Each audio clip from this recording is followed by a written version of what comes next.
유가가 많이 올라간다는 거는 분명히 인플레이션 안정에는 도움이 되는 게 아니고 오히려 악영향을 주는 그렇죠. 요소입니다. 엄청나게 감산을 해가지고서 지금 유가를 지지를 하고 올려나가고 있는 것인데 사우디 아람코의 2차 상장 IPO를 했었고 작년에도 추가적으로 상장을 더 하겠다.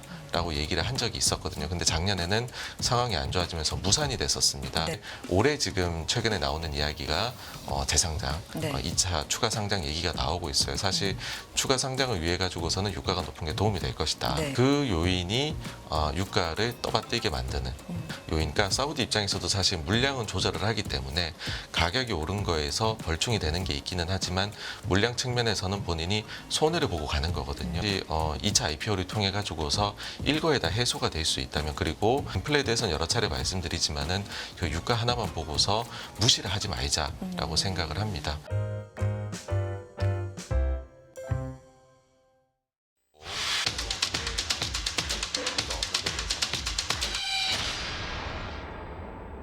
네, 86번가 정광훈 대표 나와 계십니다. 안녕하십니까? 네, 안녕하십니까? 네, 간밤에 무엇보다 이슈라고 한다면 유가가 뛰었다. 10년물 국제금리도 다시금 상승했다. 이런 이슈인 것 같습니다. 연관지어서 어떻게 보고 계십니까? 네, 유가가 오르게 되면 네. 아무래도 시장에서 부담을 느끼는 거는 결국 또 인플레이션이 다시 물가. 나오지 않겠느냐. 네.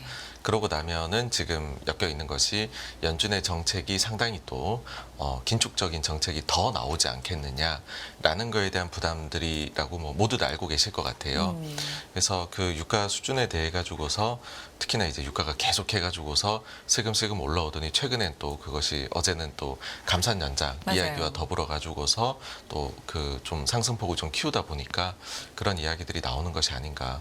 인데 일단은 유가가 많이 올라간다는 거는 분명히 인플레이션 안정에는 도움이 되는 게 아니고 오히려 악영향을 주는 그렇죠. 요소입니다.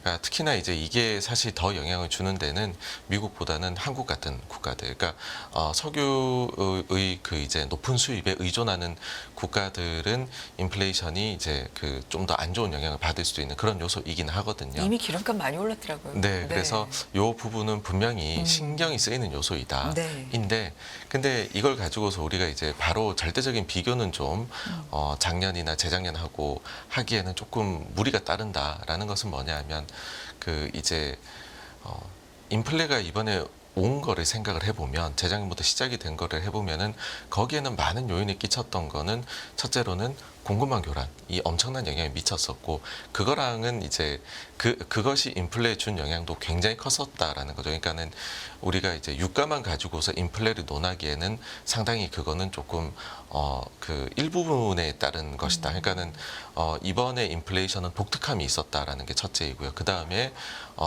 작년하고 비교를 하는 거는 작년에는 전쟁의 영향으로 사실 유가가 뭐 60에서 80 갔다 그 다음에는 바로 120불 이상으로 상반기 내내 갔었거든요. 그러니까 그거하고 지금도 비교를 하기에는 상당히 어렵지 않느냐라는 생각을 합니다. 그러니까 기본적으로는 유가에 대해 가지고서 그러니까 사실 엄청나게 감산을 해 가지고서 그걸 통해서 지금 유가를 지지를 하고 올려나가고 있는 것인데 사실 그 요인은 유가가 어느 정도 소위 말해서 재정 유가라고 얘기를 하죠.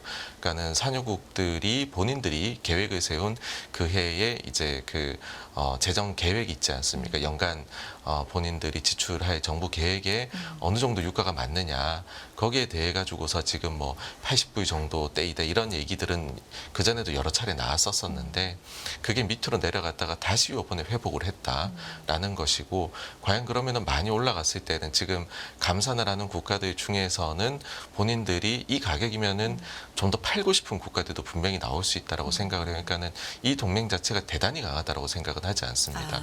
그럼 사실은 이거를 이끄는 요인 중에서 지금으로 봐가지고서는 제일 크다고 생각할 수 있는 요인은 뭘까라고 네. 해보면 최근에 이야기가 나온 것 중에 사우디 아람코의 2차 상장, 그러니까 그 IPO를 했었고 그 다음에 작년에도 추가적으로 상장을 더 하겠다라고 얘기를 한 적이 있었거든요. 근데 작년에는 상황이 안 좋아지면서 무산이 됐었습니다. 네. 근데 올해 지금 최근에 나오는 이야기가 재상장, 네. 2차 추가 상장 얘기가 나오고 있어요. 사실 추가 상장을 위해 가지고서는 유가가 높은 게 도움이 될 것이다. 네.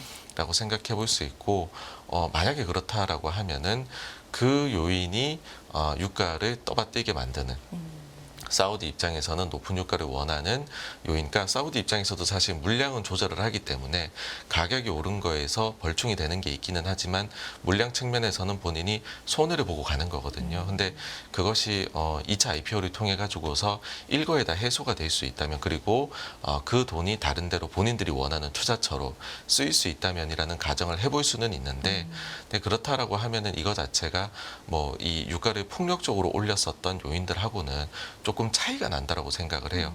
그러면은 시장에서 제일 좋지 않아 하는 소식은 뭐냐 하면 이게 좀 예상하지 못한 정도의 강도로 빠르게 움직이는 게 문제거든요. 그러니까 작년에 전쟁 같은 게 그런 요소였다고 생각을 해요.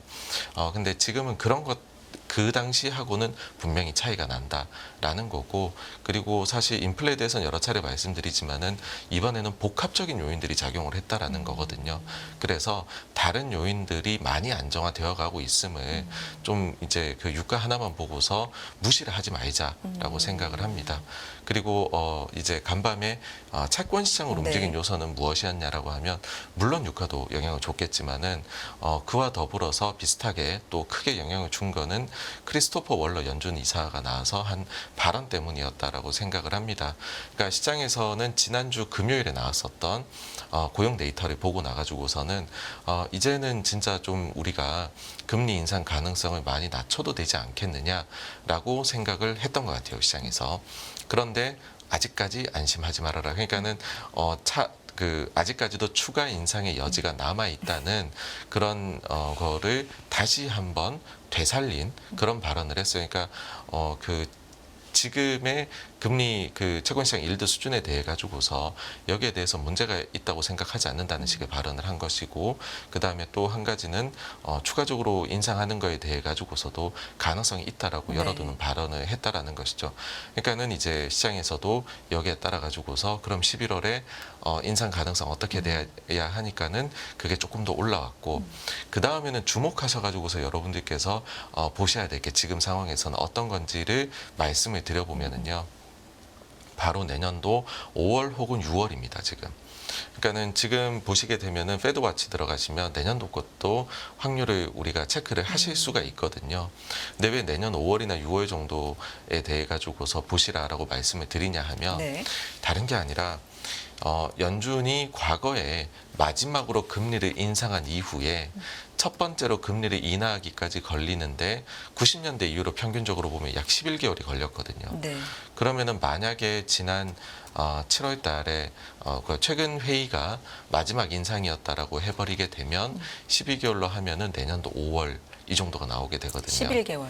네, 그렇습니다. 그러니까는 내년 5월이나 6월 정도에 만약 과거 평균이라면 첫 번째 인하가 나올 수도 있어라고 생각을 해볼 수가 있다라는 거죠.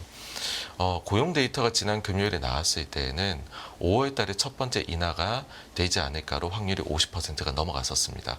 근데 간밤에 월러 이사의 발언이 나온 이후에는 그게 조금 미뤄져 가지고서 5월은 아니고 6월 달에 첫 번째 인하가 나오지 않을까로 바뀌었거든요. 그러니까 네. 이거는 보시면은 한 번 더 인상할 수도 있어라는 거가 좀 반영이 된 것이다. 그러면은 이제 11월 인상론 불이 지펴지게 되면은 내년도 여름 정도에 거기에서 이제 어느 정도 그게 조금 더 가을 쪽으로 치우치느냐 조금 더 봄 쪽으로 치우치느냐 이런 식으로 나오게 될 거다라는 거죠. 그래서 그거를 보시면은 시장에서 지금 프라이싱을 이런 식으로 변화를 시켜 나가고 있구나 보실 수 있지 않을까라고 생각을 합니다.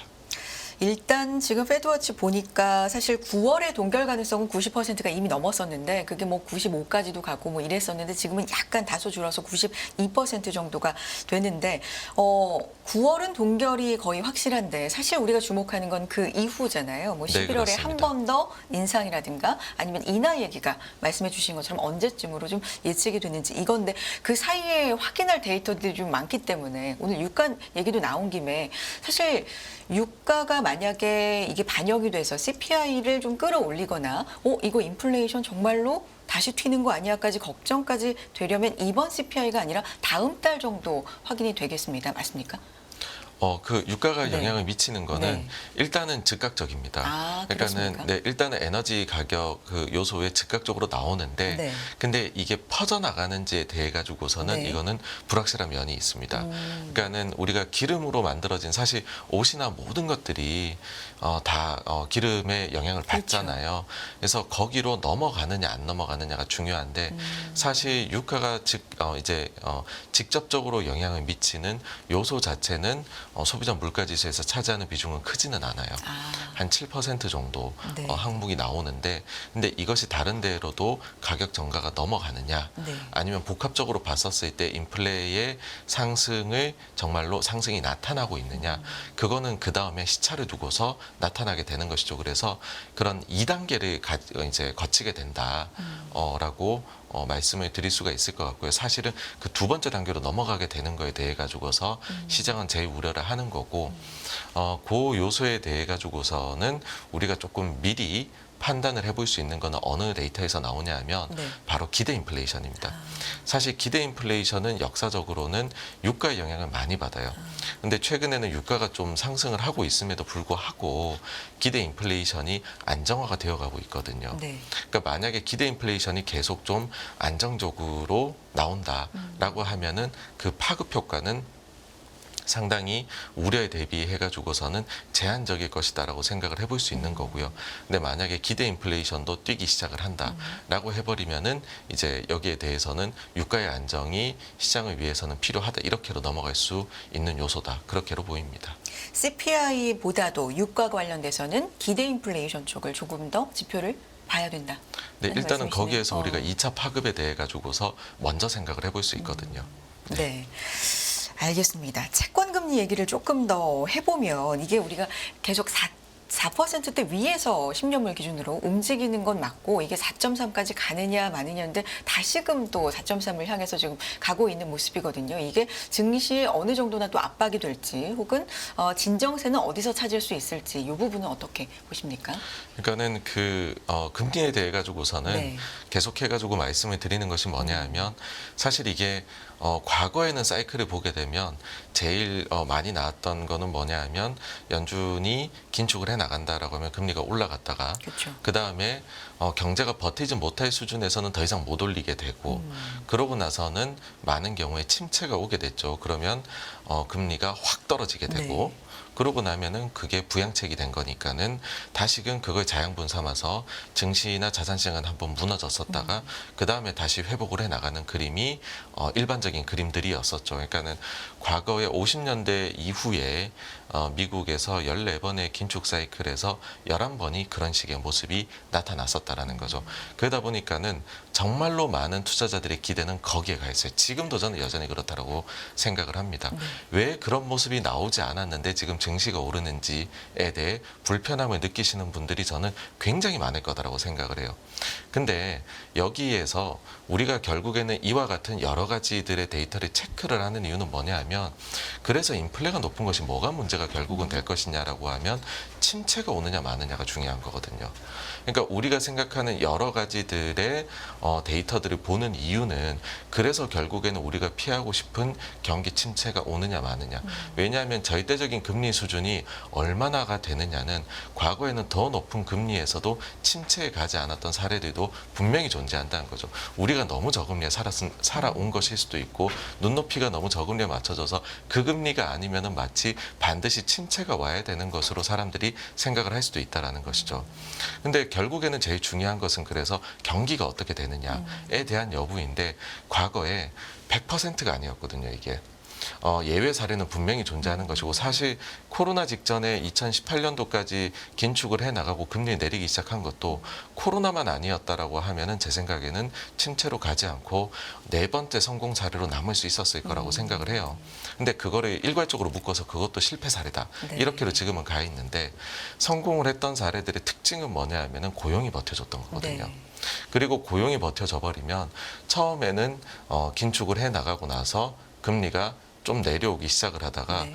결국에는 침체로 가지 않네. 그러면은 빠른 금리 인하는 없겠네가 돼버리면 어느 정도 높아진 금리 수준에 있잖아요. 그거에 물고서 장기간으로 가버리게 되는 거거든요. 그러니까 그거는 경기가 그걸 이제 적응해 나가면서 버텨가지고서 가게 되는 것이고, 그런 상황에서는 자산시장도 좋은 모습을 보였었다라는 겁니다. 그러니까는 금리에 대해 가지고서 이게 마치 과거 수준으로 내려오지 않으면은 증시는 안 좋아질까요라고 하는 거는 긴축을 했었을 때에 성공했던 사례들에는 그 공식이 맞지가 않거든요. 근데 그걸 계속 생각을 하는 거예요. 그게 안 되려는 게 불편하다인데, 반대로 저는 어떤 생각을 하냐 하면 그와 같이 시장에서 대단히 조심을 하고 있다라고 하면은 그것 때문에 무너질 거다라는 생각은 하질 않습니다. 그러니까 연초를 생각해 보시면 모두가 침체로 온다고 얘기를 했어요. 간밤에 보니까 이제 골드만에서는 침체 확률을 더 낮췄더라고요. 맞습니다.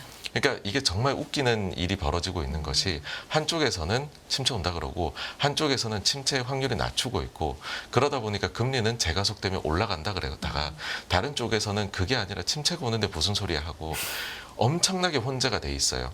이거를 취사 선택을 하고 있는 상황인데, 근데 큰 틀에서 보게 되면은 여전히 부정적인 시각에서, 그러니까 찜찜함을 가지고 있는 거죠, 투자자들은. 이래도 될까라는 거예요. 이 이론적으로는 이렇게 올라서는 안 되는데. 이론적으로라기보다는 과거 통계적으로. 네, 과거로 봤었을 때에, 그러니까는 어떤 데이터라는 게 네. 100%의 확률을 가지는 데이터는 잘 없거든요. 그래서 우리가 보통 확률이 더 높은 곳으로 네. 가는데, 근데 그 역사라는 것이, 확률이라는 것이 항상 그 시기마다 다른 그림들이 그리는 것들이 있어요. 네.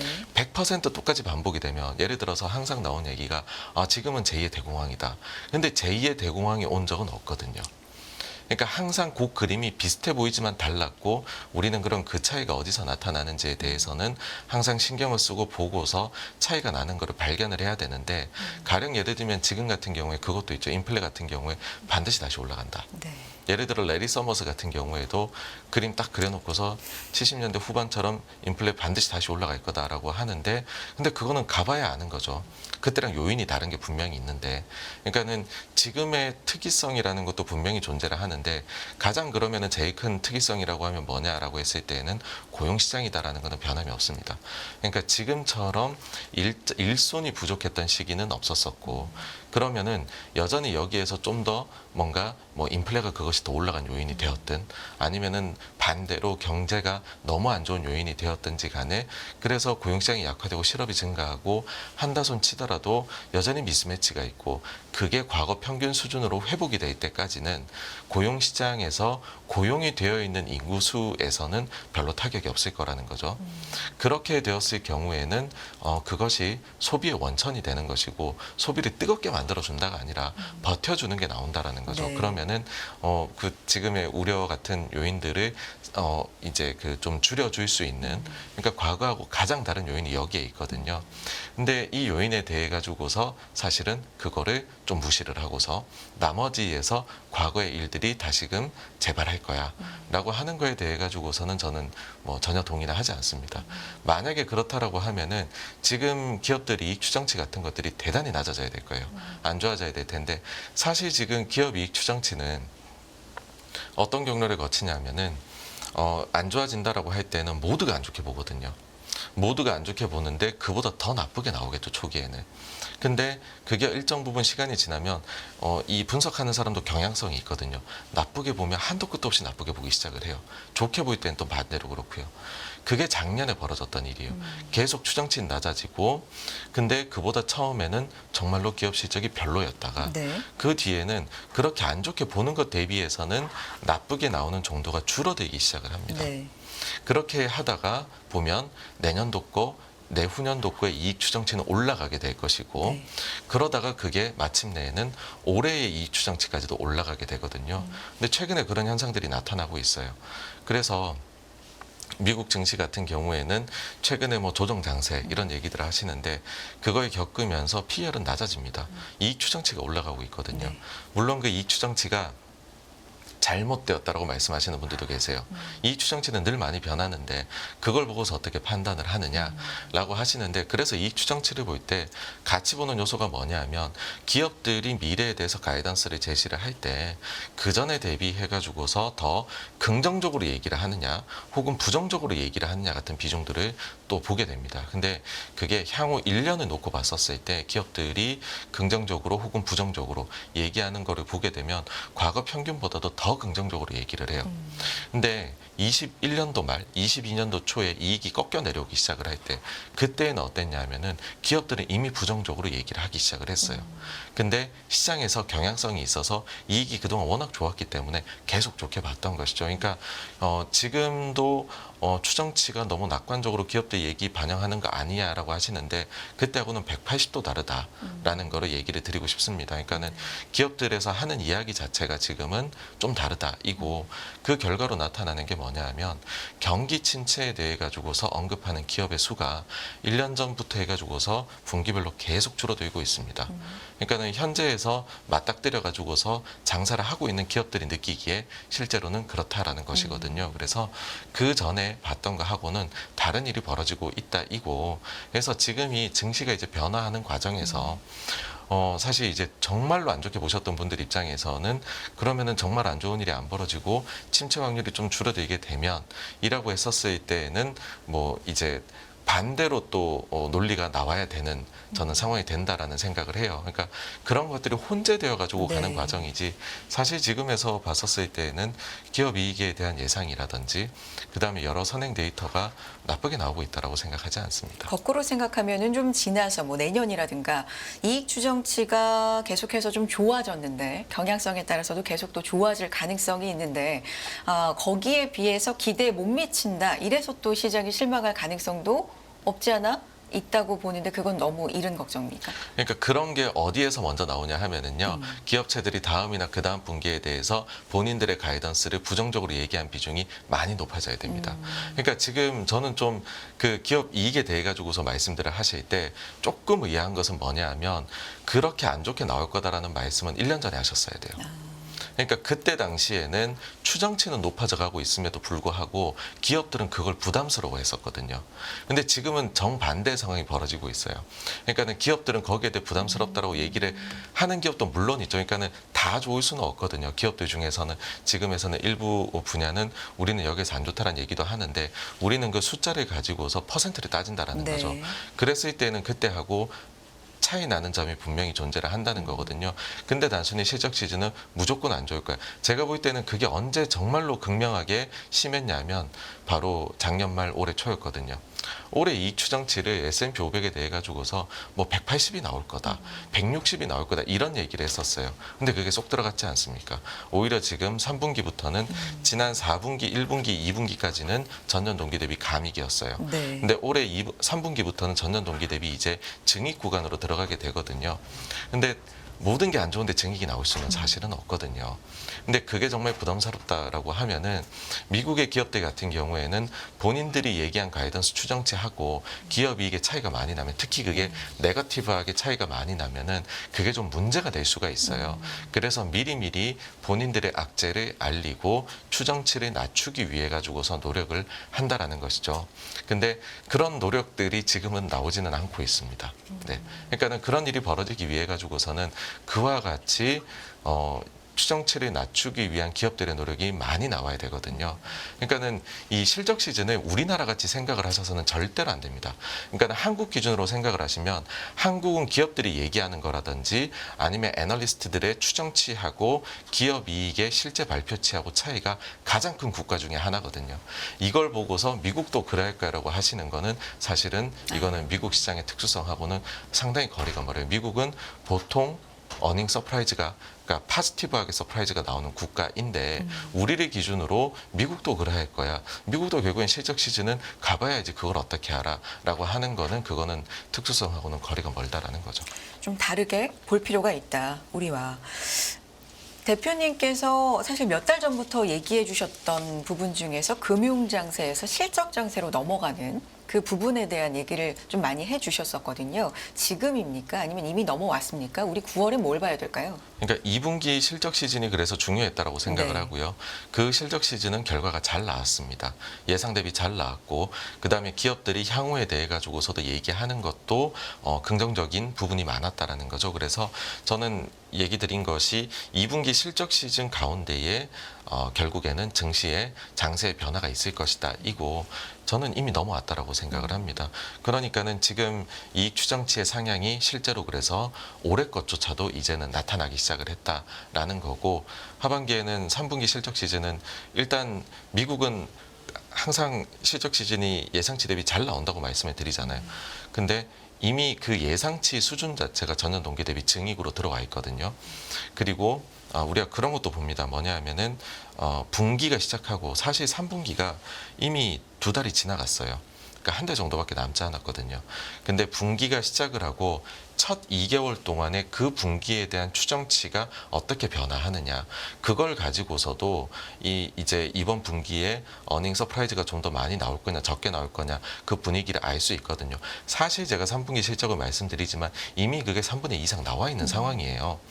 근데 그게 어떠냐 하면은 지난 1년 동안에는 첫 분기 시작하고 첫 2개월 동안의 추정치의 변화가 네거티브하게 큰 폭으로 나타났었어요.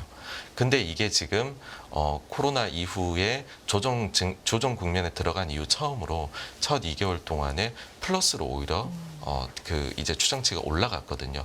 이거는 보통 추정치가 동시에 상향될 때 나타나는 현상입니다. 그래서 이익으로 봐가지고서 추정으로 봐가지고서는 지금은 사실은 이제는 실적이 본격적으로 안정화되고 증가하는 구간으로 그래서 실적하고 증시가 동행해서 가게 되는 그런 국면으로 이미 넘어왔다고 생각을 합니다. 3분기에도 그 중심으로 좀 봐야 되고 사실상 3분기도 많이 지나왔기 때문에 네, 그런 부분까지도 말씀을 해주셨고요. 중국 얘기 잠깐 좀 짚어보겠습니다. 비구에 위한 뭐 급한 불 껐다. 2026년인가요? 3년 더 연장을 했다라는 소식을 전해드렸는데 또 만기가 돌아온 채권이 있어서 이것들도 계속해서 좀 줄줄이인 것 같거든요. 이게 지금 어떤 상황이에요? 그러니까 가장 하반기에 문제가 됐던 네. 규모가 큰 거에 대해서 3년 연장이 합의가 됐거든요. 그래가지고 그러고 나서 이제 최근에 나온 얘기는 뭐냐면 그럼 남아 있는 것들에 대해 가지고서도 하반기에 대해서 일괄적으로 연장을 하자라는 시도가 나오고 있는 거예요. 네. 근데 일단은 가장 큰 건에 대해 가지고서 해결이 되었잖아요. 물론 또 3년 동안 지켜봐야 됩니다. 이게 3년을 완전 거치로 만기를 연장한 게 아니라 나눠 가지고서 연장을 한 거기 때문에 그 부분이 계속 돌아올 때마다 확인을 하겠죠. 근데 일괄적으로 이게 과연 더 추가적으로 연장이 될 수 있느냐. 그렇게 돼 버리면은 일단은 급한 불은 완전히 꺼진다라고 볼 수가 있을 겁니다. 그래서 네. 이제 비구에 위한 문제 같은 경우에는 일단은 최악의 상황은 지나가고 해결의 기미가 보이고 있다. 근데 더 이거를 잘 해결해 보기 위한 또 다른 과정에 들어갔다. 네. 그렇게로 보셔야 될 것 같습니다. 알겠습니다. 급한 불은 껐는데 3년이라고 하는데 그때 그런 말씀을 중국은 계속 이럴 것이다 라는 말씀해 주셨는데 진짜 좀 그렇게 흘러가고 있는 모양새로 보이네요. 네, 그래서 네. 이 문제가 분명히 어느 나라든 사실 거기에서 문제가 없는 곳은 없고 그중에서 도드라 보이는 데가 좀 체력이 약화됐을 때는 이렇게 확 나타날 수밖에 없거든요. 그리고 그 문제가 닥쳤을 때에 이게 뭐 장단기간에 뭔가 조달하는 거하고 내가 지금 하는 거에서 뭐 미스매치가 크게 발생한다라든지 뭐 아니면은 다른 요인들이 갑자기 이벤트성으로 발생을 하지 않는 한에서는 네. 사실은 여기에 대해 가지고서 정부가 나서든지 아니면은 채권단들도 사실 그러면은 망하게 둬버리면은 그러면은 돈을 못 돌려받는 것보다는 이 회사가 어쨌든 지금은 뭐 착공이 계속 들어가고 있는 것들이 있고 부동산 경기가 좀 돌아서게 되면은 잘 분양이 돼가지고서 판매가 돼가지고서 이익이 들어오면은 오히려 그러면은 어떻게 보면은 시간이 지나면은 내가 돈을 돌려받을 수도 있는 데인데라고 하면 이 같은 조정도 나타날 수 있는 거다라고 보거든요. 그러니까는 문제는 분명히 어디서든지 항상 생깁니다. 그러면은 그걸 해결하기 위해 노력을 할 거예요. 그리고 그것이 계속해가지고서 우리는 사실 그걸 원해요. 가장 원하는 거는 근본적인 문제가 바로 해결되기를 원해요. 모든 사람들은. 그런데 현실에서는 계속해가지고 이게 내고의 연속입니다. 현실에서는. 왜냐하면은 이거는 완벽하게 딱 기준을 가지고서 정확하게 우리가 정답이 있는 문제가 아니고 이렇게 저렇게 흘러가면서 터지지 않게 가는 것이 일단은 우선이거든요. 그러니까 우리는 이게 과학을 하고 있는 게 아니고요. 사회 문화를 하고 있다라는 생각을 좀 해보셨으면 좋겠습니다.